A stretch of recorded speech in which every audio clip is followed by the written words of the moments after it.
Hi, thanks for joining me for Chapter 4 of The Prisoner of Zenda. The king keeps his appointment. Whether I had slept a minute or a year, I knew not. I awoke with a start and a shiver. My face, hair, and clothes dripped water, and opposite me stood old Sapt, a sneering smile on his face and an empty bucket in his hand. On the table by him sat Fritz von Tarlenheim, pale as a ghost and black as a crow under the eyes. I leapt to my feet in anger. "Your joke goes too far, sir," I cried. "Tut, man, we've no time for quarreling. Nothing else would rouse you. It's 5 o'clock. "I'll thank you, Colonel Sapt," I began again, hot in spirit, though I was uncommonly cold in body. "Rassendyll," interrupted Fritz, getting down from the table and taking my arm. "Look here." The king lay full length on the floor. His face was red as his hair, and he breathed heavily. Sapt, the disrespectful old dog, kicked him sharply. He did not stir, nor was there any break in his breathing. I saw that his face and head were wet with water, as were mine. "We've spent half an hour on him," said Fritz. "He drank 3 times what either of you did," growled Sapt.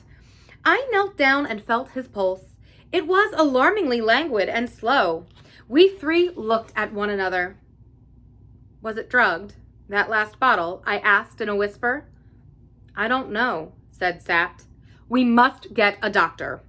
"There's none within 10 miles, and 1,000 doctors wouldn't take him to Streslau today. I know the look of it. He'll not move for 6 or 7 hours yet." "But the coronation!" I cried in horror. Fritz shrugged his shoulders, as I began to see was his habit on most occasions. "We must send word that he's ill," he said. "I suppose so," said I. Old Sapt, who seemed as fresh as a daisy, had lit his pipe and was puffing hard at it. "If he's not crowned today," said he, "I'll lay a crown he's never crowned." "But heavens, why?" "The whole nation's there to meet him, half the army, I, and Black Michael at the head. Shall we send word that the king's drunk?" "That he's ill," said I in correction. "Ill," echoed Sapt with a scornful laugh. "They know his illnesses too well. He's been ill before." "Well, we must take chance what they think," said Fritz helplessly. "I'll carry the news and make the best of it." Sapt raised his hand. "Tell me," said he, "do you think the king was drugged?" "I do," said I. "And who drugged him?" "That damned hound Black Michael," said Fritz between his teeth. "I," said Sapt, "that he might not come to be crowned. Rassendyll here doesn't know our pretty Michael. What think you, Fritz? Has Michael no king ready? Has half Streslau no other candidate? As God's alive, man, the throne's lost if the king show himself not in Streslau today. I know Black Michael." "We could carry him there," said I. "And a very pretty picture he makes," sneered Sapt. Fritz von Tarlenheim buried his face in his hands. The king breathed loudly and heavily. Sapt stirred him again with his foot. "The drunken dog," he said. "But he's an Elfberg and the son of his father, and I may rot in hell before Black Michael sits in his place." For a moment or two we were all silent. Then Sapt, knitting his bushy gray brows, took his pipe from his mouth and said to me, "As a man grows old, he believes in fate. Fate sent you here. Fate sends you now to Streslau." I staggered back, murmuring, "Good God!" Fritz looked up with an eager, bewildered gaze. "Impossible," I muttered. "I should be known." "It's a risk against a certainty," said Sapt. "If you shave, I'll wager you'll not be known." "Are you afraid?" "Sir." "Come, lad, there. But it's your life, you know, if you're known, and mine, and Fritz is here. But if you don't go, I swear to you, Black Michael will sit tonight on the throne, and the king lie in prison or his grave." "The king would never forgive it," I stammered. "Are we women? Who cares for his forgiveness?"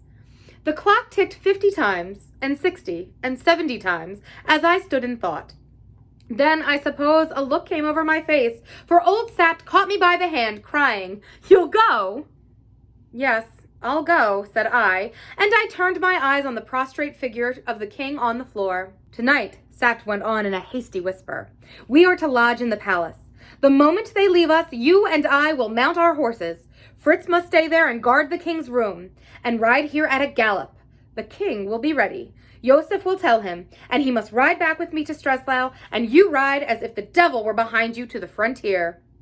I took it all in a second, and nodded my head. "There's a chance," said Fritz with the first sign of hopefulness. "If I escape detection," said I. "If we're detected," said Saft, "I'll send Black Michael down below before I go myself, so help me heaven. Sit in that chair, man." I obeyed him. He darted from the room, calling, "Joseph! Joseph!" In 3 minutes he was back, and Joseph with him. The latter carried a jug of hot water, soap, and razors. He was trembling as Sapt told him how the land lay, and bade him shave me. Suddenly Fritz smote on his thigh. "But the guard, they'll know! They'll know!" "Pooh, we shan't wait for the guard. We'll ride to Hofbau and catch a train there. When they come, the bird'll be flown." "But the king?" "The king will be in the wine cellar. I'm going to carry him there now." "If they find him?" "They won't. How should they? Joseph will put them off." Saft stamped his foot. "We're not playing," he roared. "My God, don't I know the risk? If they do find him, he's no worse off than if he isn't crowned today in Streslau." So speaking, he flung the door open and, stooping, put forth a strength I did not dream he had, and lifted the king in his hands. As he did so, the old woman, Johann the keeper's mother, stood in the doorway. For a moment she stood, then she turned on her heel without a sign of surprise and clattered down the passage. "Has she heard?" cried Fritz. "I'll shut her mouth," said Saft grimly, and he bore off the king in his arms. For me, I sat down in an armchair, and as I sat there, half dazed, Joseph clipped and scraped me till my mustache and imperial were things of the past, and my face was as bare as the king's. And when Fritz saw me thus, he drew a long breath and exclaimed, "By Jove, we shall do it." It was 6 o'clock now, and we had no time to lose. Saft hurried me into the king's room, and I dressed myself in the uniform of a colonel of the guard, finding time as I slipped on the king's boots to ask Saft what he had done with the old woman. "She swore she'd heard nothing," said he, "but to make sure, I tied her legs together and put a handkerchief in her mouth and bound her hands and locked her up in the coal cellar next door to the king. Joseph will look on them both later." Then I burst out laughing, and even old Sapt grimly smiled. "I fancy," said he, "that when Joseph tells them the king is gone, they'll think it is because we smelt a rat. For you may swear Black Michael doesn't expect to see him in Streslau today." I put the king's helmet on my head. Old Sapt handed me the king's sword, looking at me long and carefully. "Thank God he shaved his beard," he exclaimed. "Why did he?" I asked. "Because Princess Flavia said he grazed her cheek when he was graciously pleased to give her a cousinly kiss. Come, though, we must ride." "Is all safe here?" "Nothing's safe anywhere," said Sapt, "but we can make it no safer." Fritz now rejoined us in the uniform of a captain in the same regiment as to which my dress belonged. In 4 minutes, Sapt had arrayed himself in his uniform. Joseph called that the horses were ready. We jumped on their backs and started at a rapid trot. The game had begun. What would be the issue of it?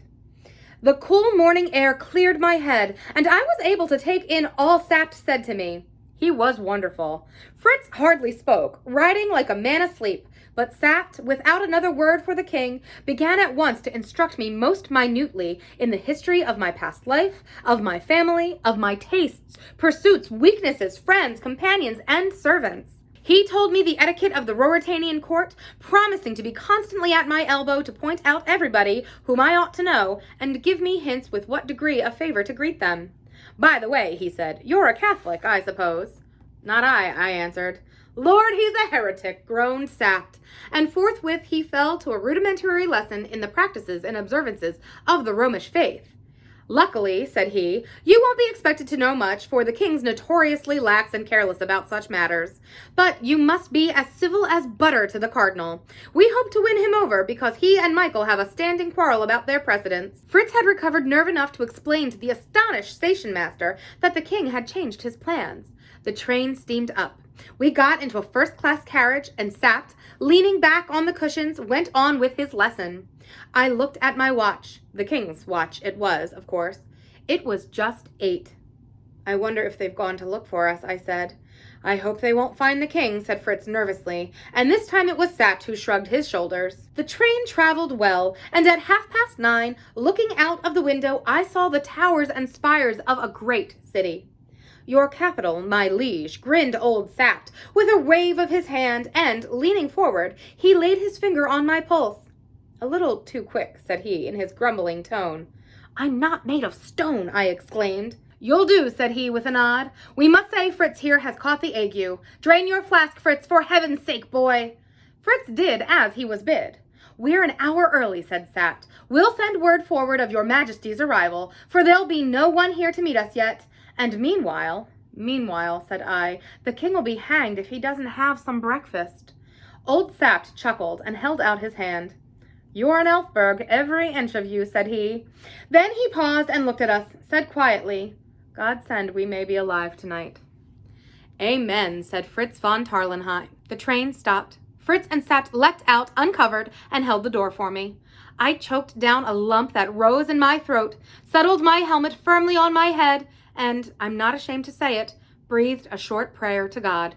Then I stepped on the platform of the station at Streslau. A moment later, all was bustle and confusion, men hurrying up, hats in hand, and hurrying off again, men conducting me to the buffet, men mounting and riding in hot haste to the quarters of the troops, to the cathedral, to the residence of Duke Michael. Even as I swallowed the last drop of my cup of coffee, the bells throughout all the city broke out into a joyful peal, and the sound of a military band and of men cheering smote upon my ear. King Rudolph V was in his good city of Streslau, and they shouted outside, God save the king. Old Sapt's mouth wrinkled into a smile. God save 'em both, he whispered. Courage, lad. And I felt his hand press my knee. End of chapter 4. Rudolph has gotten himself into quite the pickle. I will see you tomorrow for chapter 5. Thank you for joining me. Have a great day. Please like and subscribe to our videos. And that's everything. Thanks. Bye.